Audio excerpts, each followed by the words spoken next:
Hello everybody and welcome to the Black Pine Cooktop. My name is Paul and today we're going to be talking about one of the greatest snack foods of all time. It's satiating, it's very appetizing, and it's full of protein, which is extremely important for when you start doing all those outdoor activities in the summer. I'm talking about beef jerky. It is so fantastic and it's always a great treat. I always loved it as a kid, but unfortunately, one thing that's wrong about beef jerky is it's extremely expensive, as evidenced by this big bag of peppered beef jerky. This is $7.50, and it's a quarter pound. That's 4 ounces. I was able to make 8 times this amount and then some for about $15. And all you really have to do that is you have to buy a lean meat that's on sale. You have to make a cheap marinade, then you have to dehydrate it, which takes about 2 to 3 days. But your investment is paid off in dividends, and it's so wonderful. All you have to do is take it, put it in your bag, and go, and by God, it is so amazing. Homemade beef jerky is so far superior to anything you can buy in the store. And so I highly recommend trying this out if you've never done it before. So, in order to start doing that, we need to sort out what ingredients we need and what tools we need. So let's go ahead and do that.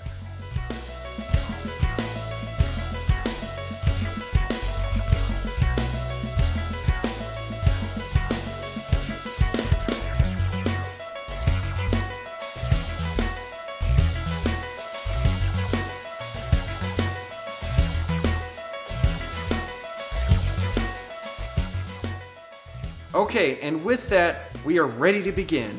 And so if you enjoy this video, please do not forget to like and subscribe. I do enjoy making these videos, and I'm kind of sorry that I haven't been doing them recently, but I'm going to get back into it. And so if you enjoy this one and you love beef jerky as much as I do, give it a shot. And so with that, let's start cooking. So first you're going to want to make a marinade. And the basic components of marinade are soy sauce, this is just like a store brand soy sauce. You don't have to use anything fancy. And you're going to use a lot of it. It's probably 2/3 soy sauce and 1/3 Worcestershire sauce. I usually use Lee & Perrins for this, but unfortunately, due to supply and demand, there was no Lee & Perrins at the store. So you're going to add herbs and spices. The first being onion powder. And then the next one is going to be garlic powder. Now this changes every time I make this. This is red pepper. Now I'm using all these spices that are really cheap, usually at the dollar store or from Walmart. That's the emphasis here, cheap. You're going to add some meat tenderizer, which is just made from an extracted pineapple. And it doesn't add any flavor, which is nice. You're going to use some crushed black pepper. I'm a big fan of using crushed black pepper. Do not do the store-bought stuff that's already crushed. And then some sugar. You're going to want something sweet to offset the salty. So what that does is it makes things a little chewier and less brittle. And so you're not really adding too much sweetness to it, per se. You're just kind of balancing out the chemistry with that. Now give it a mix. And then, of course, give it a taste. I highly emphasize tasting food all the time, especially if you can. Since it's a marinade, there's no meat there, you can totally taste it, no problem. So it needs a little bit more flavor, but we're going to figure out what that needs. So we're going to improvise a little bit here. I'm going to add a little bit more Worcestershire sauce.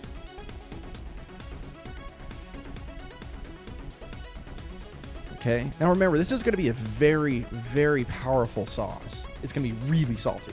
And you're going to add some real Lee & Perrins, because this is all I had. I had just had a very sparing amount. It was sold out at the store, so I couldn't help that. And then you're going to mix that. And then taste it again. Always taste your food. I cannot emphasize that enough. Tastes good? Yeah. So now we're ready to add the final ingredient here, which is liquid smoke. This stuff is extremely potent, so be really careful when you add this. Now, what's interesting about this beef jerky marinade is it changes every single time I make it.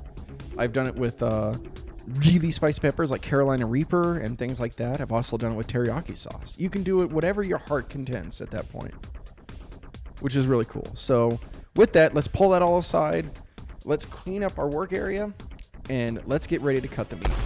Now, if you're lucky enough to live in a place like California, where you have somewhere like Stater Brothers that does this for you, please take advantage of that. But Unfortunately, my butcher isn't too friendly or kind to that, so I have to cut these up myself. And with that, you have to sharpen your knife. This is actually just a honing block, not a sharpener, sorry. And then you're going to cut up this piece of meat. Now, this is London Broil. I got this for $1.97 a pound on sale. It's astounding how cheap this cut of meat is whenever it's on sale.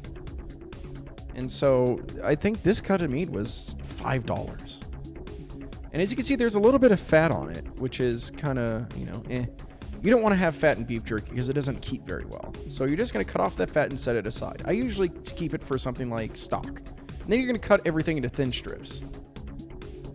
Just like that. And these thin strips will become your beef jerky. And you're going to gather these up and put it into a baggie. I usually use a gallon bag for this. I've used a tub at the same time.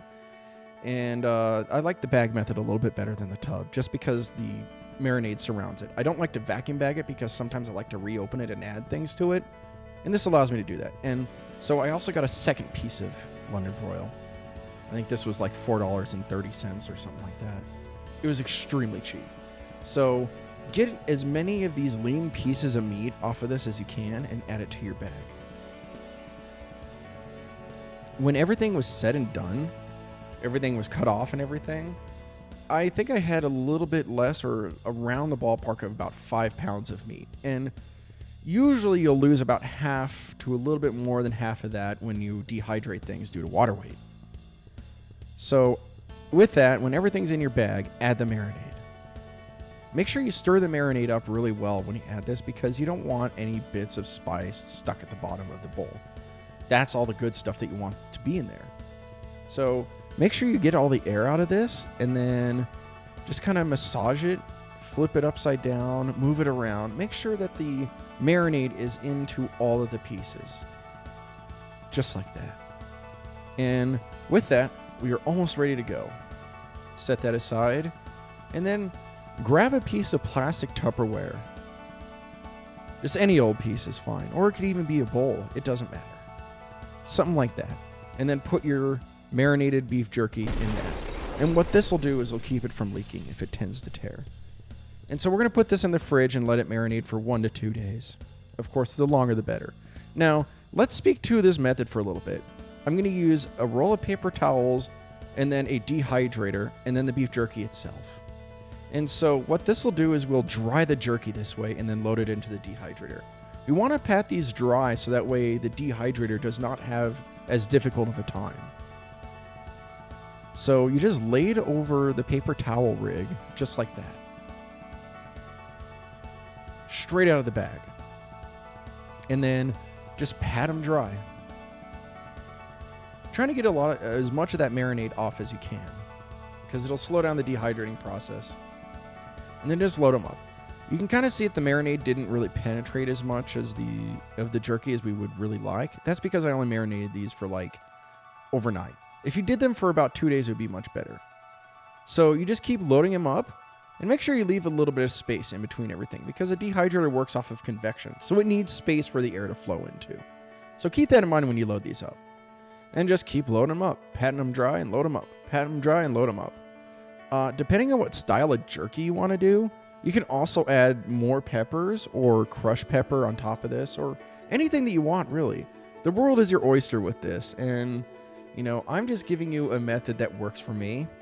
You can use any marinade or spice or anything that you want to do this, quite honestly.